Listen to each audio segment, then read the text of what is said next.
आज Doubtnut app download करें। Doubtnut पर अपने सभी गणित, रसायन विज्ञान, भौतिक विज्ञान और जीव विज्ञान के डाउट्स का करो सफाया। बस प्रश्न की फोटो खींचो, एक ही प्रश्न को क्रॉप करो और तुरंत वीडियो सोल्यूशन पाओ। अभी डाउनलोड करें। क्वेश्चन है, तत्वों के वर्गीकरण की आवश्यकता क्यों हुई? तो बेटा, तत्वों के वर्गीकरण की आवश्यकता बहुत जरूरी थी।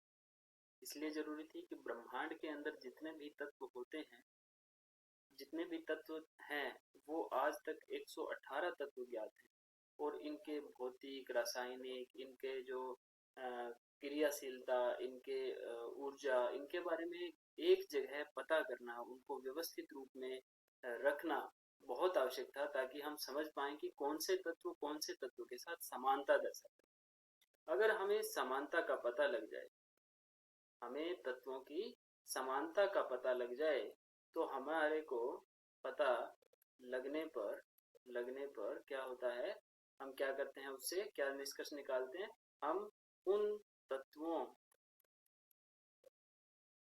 को ज्यादा समझ पाए, ज्यादा आसानी से समझ जाएंगे, है ना, ज्यादा समझ जाएंगे। यही कारण यही है कि एक ही वर्ग के अंदर, जैसे एक वर्ग रखा गया, उसके अंदर जैसे ये तत्व रखे गए, है ना, पहले वर्ग के अंदर इस तरह से, दूसरे वर्ग के अंदर कोई दूसरे तत्व रखे गए, तीसरे में कुछ और तत्व रखे गए, तो वर्ग के अंदर भी उन वर्ग तत्वों की समानता होती है, और आवर्त के अनुदिश भी उनकी समानता होती है।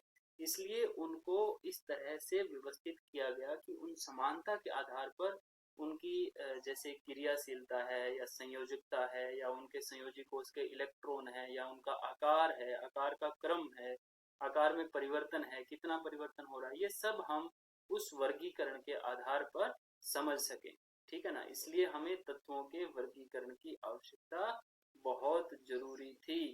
इसलिए तत्वों का वर्गीकरण जो है वो अति आवश्यक था, और वर्गीकरण हमें आवर्त सारणी के रूप में मिला, तो जो कि बहुत ही कारगर साबित हुआ। आवर्त सारणी जो है वो किस पर आधारित है?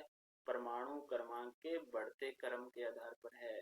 परमाणु क्रमांक के